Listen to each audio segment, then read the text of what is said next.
नमस्कार विद्यार्थी मित्रों, मैं पूजा अग्रवाल आज कक्षा 9 विषय सामाजिक विज्ञान को लेकर इस वीडियो में उपस्थित रही हूँ।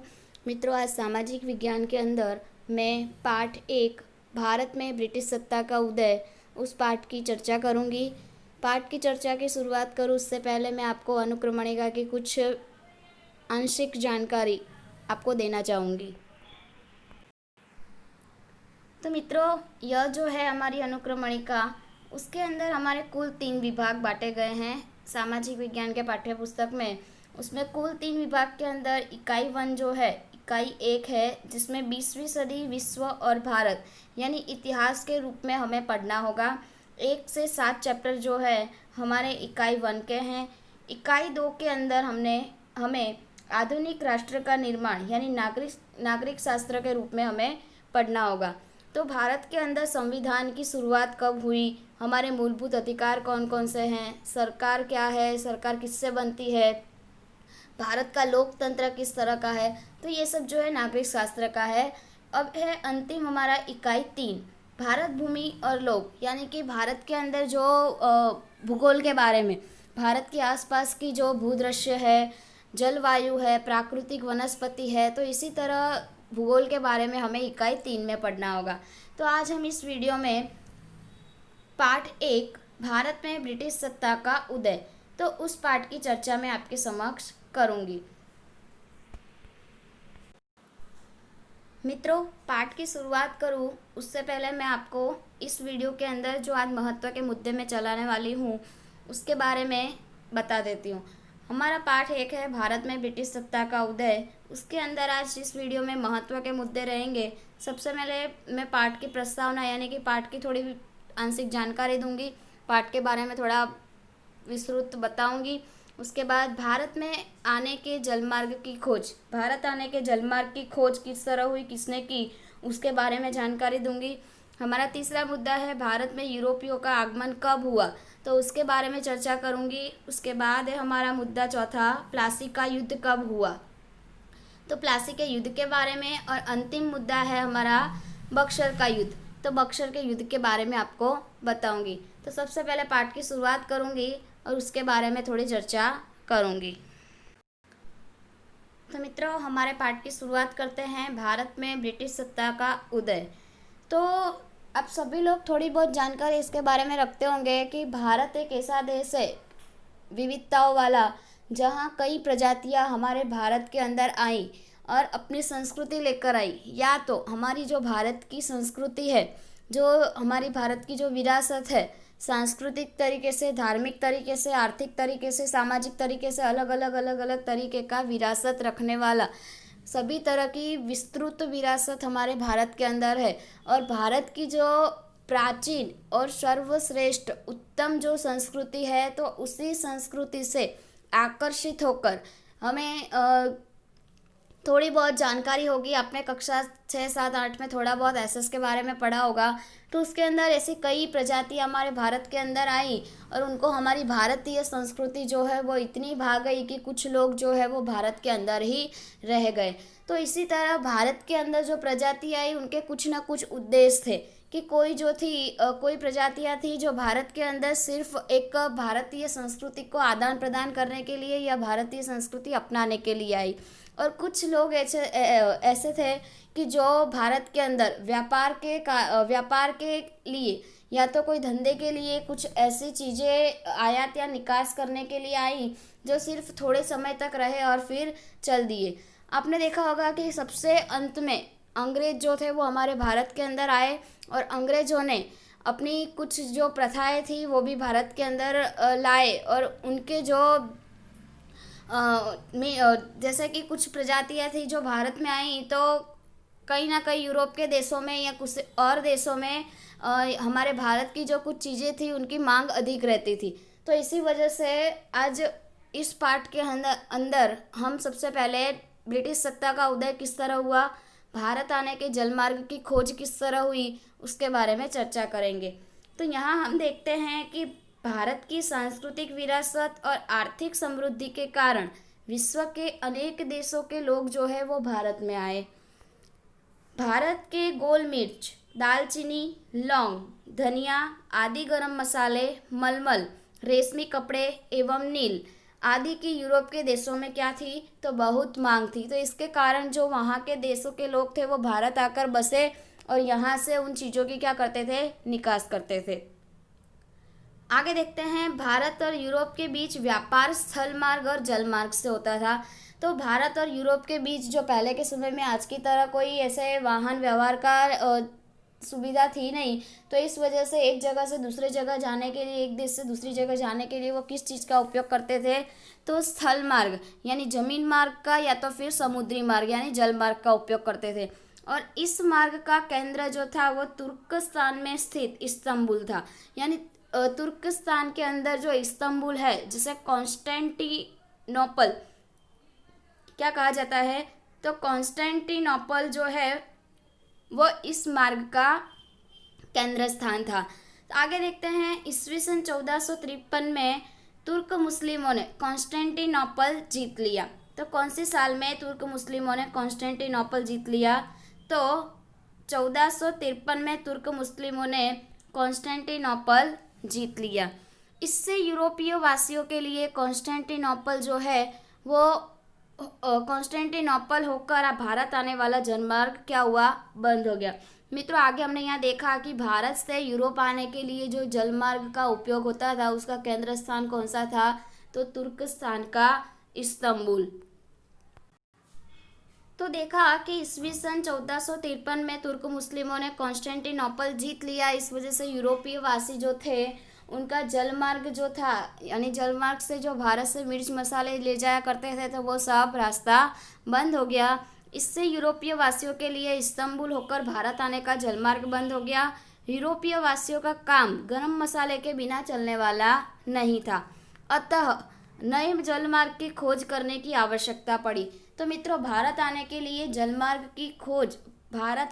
जलमार्ग की खोज की आवश्यकता क्यों पड़ी, तो ये प्रश्न आपको आना चाहिए कि हमारे भारत के अंदर लौंग, धनिया, दालचीनी, गोल मिर्च और आदि गरम मसाले, मलमल, ऊनी कपड़े, तो ये सब जो था वो भारत के अंदर बनता था, उत्पादन भारत के अंदर होता था। तो यूरोप के जो देश थे उनके वहाँ ये सब चीज़ों की अधिक मांग रहती थी। और यूरोप के देशों में भारत से जाने के लिए सिर्फ एक ही रास्ता था, जलमार्ग अपनाना या तो स्थल मार्ग अपनाना।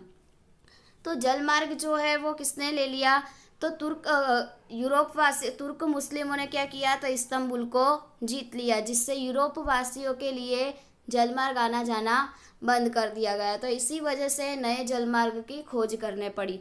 तो भारत आने के जलमार्ग की खोज किसने की और किस तरह की, कहाँ से कहाँ तक हुई, उसके बारे में पढ़ेंगे। तो देखते हैं, हमारा महत्व का पहला पॉइंट जो है भारत आने के जलमार्ग की खोज।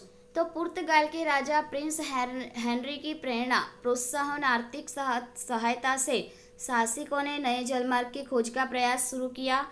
भारत आने के लिए नए जलमार्ग की खोज के लिए अनेक शासकों ने प्रयास किए, जिनमें बार्थोलोम्यू डायज, क्या नाम है, तो यहाँ देखा हमने कि भारत आने के लिए नए जलमार्ग की खोज के लिए अनेक शासकों ने प्रयास किए, जिनमें बार्थोलोम्यू डायज जो है उस नाम का इंसान केप ऑफ गुड होप अंतरिक्ष की खोज की। क्रिस्टोफर कोलंबस ने स्पेन के राजा की आर्थिक सहायता से नए जलमार्ग की खोजने की साहस यात्रा आरंभ की थी, जो 1492 में, कौन सी साल में, तो 1492 में अटलांटिक सागर में स्थित वर्तमान वेस्ट इंडीज टापू आकर रुकी। मृत्यु पर्यंत भारत आने के जलमार्ग की खोज का विश्वास रखने वाले कोलंबस ने वास्तविक रूप से नए जलमार्ग की खोज की थी। इस बात की स्पष्टता अमेरिगो वेस्पुची ने की थी।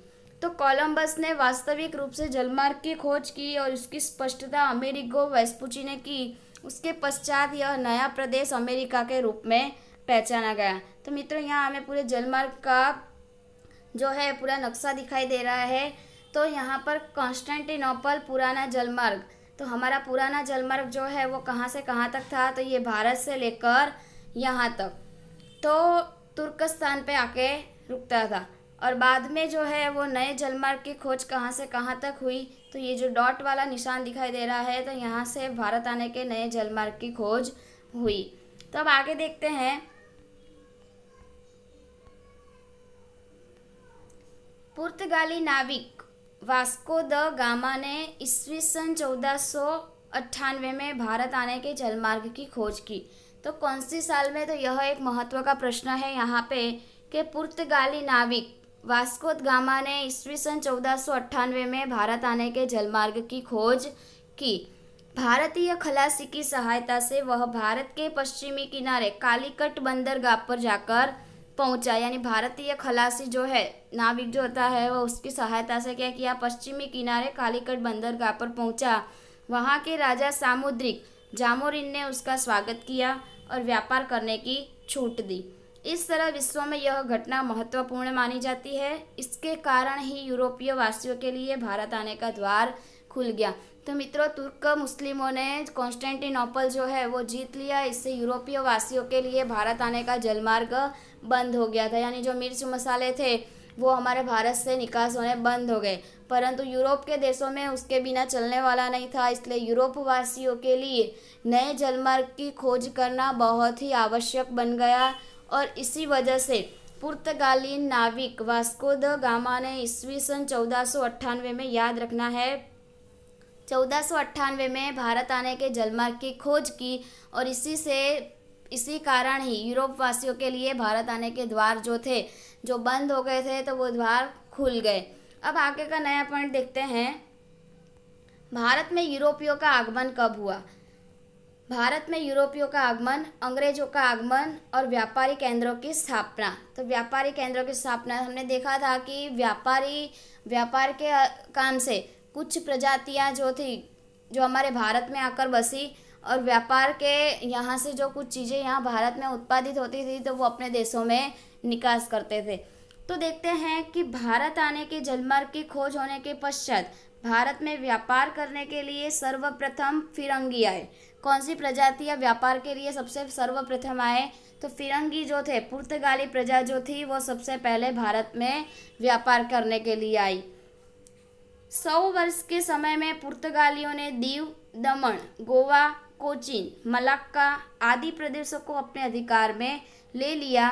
पुर्तगालियों को व्यापार में मिली सफलता से प्रेरित होकर हॉलैंड के डच, डेनमार्क के डैनिश, कहाँ के? तो हॉलैंड के डच लोग और डेनमार्क के डैनिश लोग जो थे वो भी भारत में व्यापार करने के लिए आए। इंग्लैंड के व्यापारियों ने भारत के साथ व्यापार करने के लिए 1600 में, ईस्वी सन 1600 में ईस्ट इंडिया कंपनी की स्थापना की। तो यह एक महत्व का पॉइंट है कि ईस्ट इंडिया कंपनी की स्थापना कब हुई? तो ईस्वी सन 1600 में ईस्ट इंडिया कंपनी की स्थापना हुई। तो किसने की? तो इंग्लैंड के व्यापारियों ने भारत के साथ व्यापार करने के लिए ईस्ट इंडिया कंपनी की स्थापना क्यों हुई? तो ये आपको लिखना है कि इंग्लैंड के व्यापारियों ने भारत के साथ व्यापार करने के लिए ईस्ट इंडिया कंपनी की स्थापना की थी। कब हुई? तो ईस्वी सन 1600 में। आगे देखते हैं। इंग्लैंड की रानी एलिजाबेथ द्वारा ईस्ट इंडिया कंपनी को पूर्वी देशों के साथ व्यापार करने की स्वीकृति दिए जाने पर 1608 में कंपनी का प्रथम जहाज कप्तान विलियम हॉकिंस के नेतृत्व में सूरत आया, परंतु उन्हें पुर्तगालियों के वर्चस्व और विरोध के कारण व्यापार करने की अनुमति नहीं मिल सकी। अंत में ईस्ट इंडिया कंपनी को मुगल बादशाह जहांगीर की तरफ से व्यापार करने का अधिकार पत्र मिलने पर सूरत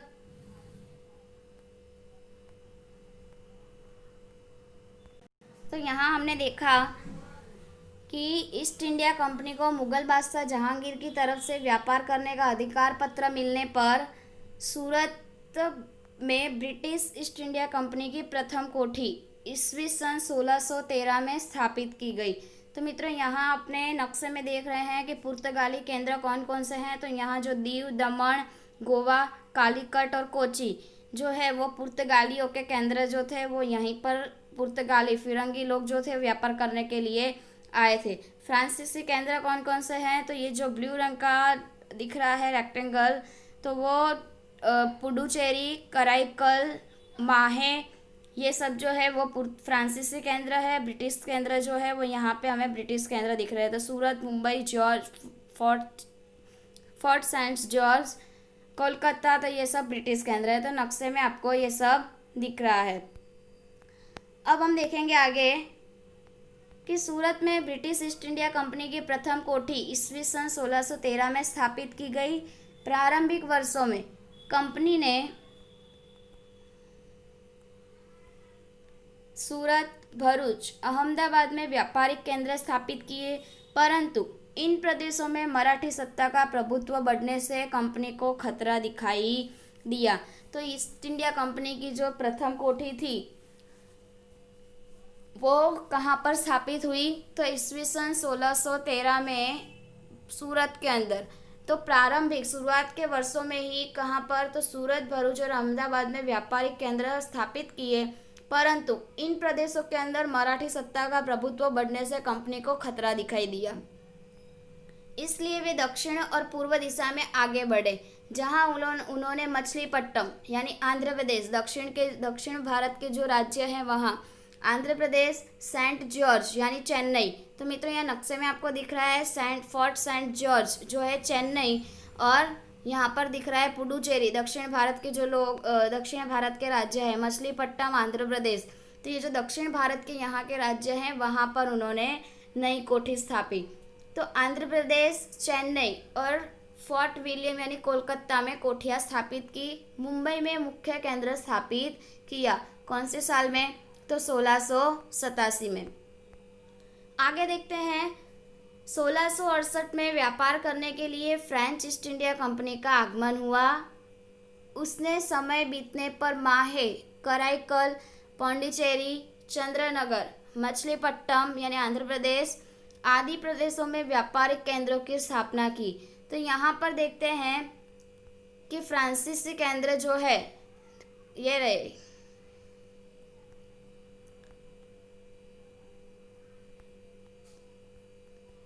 कराईकल, पुडुचेरी, माहे, दक्षिण भारत के जो राज्य हैं वहाँ पर क्या किया?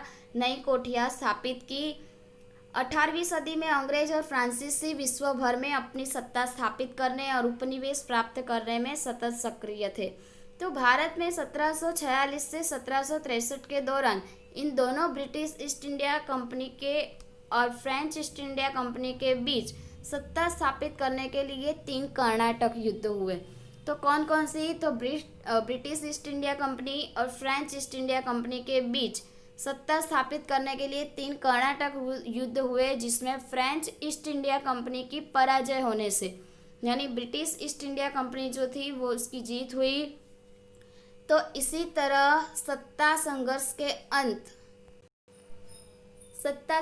अंत में पुर्तगालियों के पास दीव, दमन, गोवा, जबकि फ्रांसीसियों के पास चंद्रनगर, माहे, कराईकल, पौंडीचेरी जैसे प्रदेश रहे, जबकि डच सदा के लिए क्या हो गए? विदाई हो गए। यानी कि फ्रेंच लोग जो थे, फ्रेंच ईस्ट इंडिया कंपनी जो थी उसकी पराजय होने से उन लोगों को वहाँ से जाना पड़ा। तो इसी तरह यहाँ पर यूरोपियों का आगमन जो है हमारे भारत के अंदर हुआ। अब उसके बाद अपना नया पॉइंट आता है प्लासी का युद्ध जो है किसने किया और कहाँ पर हुआ, उसके बारे में विस्तृत चर्चा करूँगी। तो बंगाल के सिराज उद दौला का शासन था। कहाँ पर? तो बंगाल में सिराज उद दौला का शासन था। उसके उतावले स्वभाव के कारण राज्य में कई विरोधी थे उसके। उस समय में ब्रिटिश ईस्ट इंडिया कंपनी ने नवाब की स्वीकृति लिए बिना ही कोलकाता की रक्षा के बहाने व्यापारी कोठी के चारों ओर किलाबंदी कर दी, परंतु नवाब सिराजुद्दौला ने किलाबंदी क्या करी? तोड़ डाली, और यह समाचार चेन्नई पहुंचने पर कोलकाता की कोठी की सहायता करने के लिए रॉबर्ट क्लाइव के नेतृत्व में कंपनी का एक छोटा सैन्य दल बंगाल आया। ईस्ट इंडिया कंपनी का सैन्य शक्तिशाली होने पर भी नवाब की सेना को पराजित करना सरल न लगने पर रॉबर्ट क्लाइव ने दगाबाजी का सहारा लिया और नवाब को पराजित करने के लिए षड्यंत्र की रचना की। तो रॉबर्ट क्लाइव जो है उसने नवाब को पराजित करने के लिए क्या किया? एक षड्यंत्र रचा और जिसमें सेनापति मीर जाफर सेठ अमीचंद को षड्यंत्र में शामिल किया गया और कंपनी को नवाब द्वारा सताए जाने का बहाना बनाकर प्लासी नामक गांव में, तो प्लासी का युद्ध कहाँ पर हुआ, तो क्या किया उसने, कौन कौन से लोगों को, जिसमें जो नवाब का सेनापति था, सिराजुद्दौला का सेनापति जो था मीर जाफर और सेठ अमीचंद को षड्यंत्र में शामिल किया और कंपनी को नवाब द्वारा सताए जाने का बहाना बनाकर प्लासी नामक गांव के पास के मैदान में युद्ध घोषित किया। तो कब हुआ, तो ये ब्रैकेट के अंदर आपको दिख रहा है कि प्लासी का युद्ध 23 जून 1757 को हुआ। प्लासी का मैदान मुर्शिदाबाद पश्चिम बंगाल से लगभग 38 किलोमीटर की यह दूरी पर आया हुआ है। तो इसी तरह प्लासी का युद्ध जो है बंगाल के नवाब सिराजुद्दौला और रॉबर्ट क्लाइव के बीच हुआ। पूर्व योजना के अनुसार मीर जाफर युद्ध में असफल रहा और सिराजुद्दौला हार गया।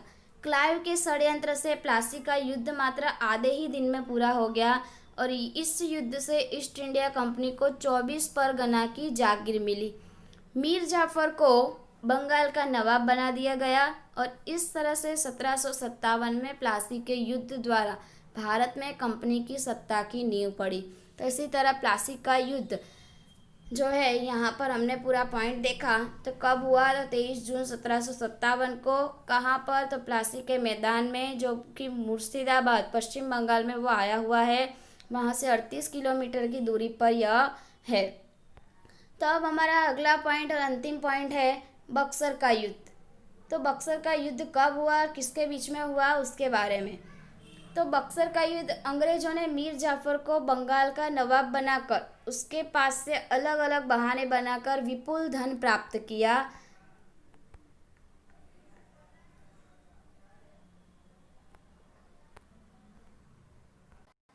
तो यहाँ पर हमने देखा कि अंग्रेजों ने मीर जाफर को बंगाल का नवाब बनाकर, मित्रों प्लासी के युद्ध में हमने देखा था कि बंगाल का नवाब कौन था, तो सिराजुद्दौला जो था वो बंगाल का नवाब था, परंतु रॉबर्ट क्लाइव ने अपने एक षड्यंत्र से मीर जाफर और सेठ अमीचंद को उस षड्यंत्र में शामिल किया और प्लासी के मैदान में एक बहाना बनाकर क्या किया, प्लासी के मैदान में एक युद्ध घोषित किया और वहाँ मीर जाफर और सिराजुद्दौला के बीच युद्ध प्रारंभ हुआ और आधे ही दिन में वो युद्ध पूरा हो गया, जिसमें सिराजुद्दौला की हार हुई। तो उसी वजह से बंगाल का नवाब किसे बना दिया गया, तो मीर जाफर को वहाँ का नवाब बना दिया गया। तो बक्सर के युद्ध में देखते हैं कि अंग्रेजों ने मीर जाफर को बंगाल का नवाब बनाकर उसके पास से अलग अलग बहाने बनाकर विपुल धन प्राप्त किया और अधिक अधिकार प्राप्त करने के लालच में ईस्ट इंडिया कंपनी ने मीर जाफर को हटाकर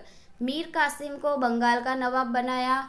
कंपनी के लिए मीर कासिम तो मीर जाफर से भी अधिक महत्वाकांक्षी साबित हुआ, अतः कंपनी को मीर कासिम से डर लगा, इसलिए मीर कासिम को हटाकर पुनः मीर जाफर को नवाब बनाया।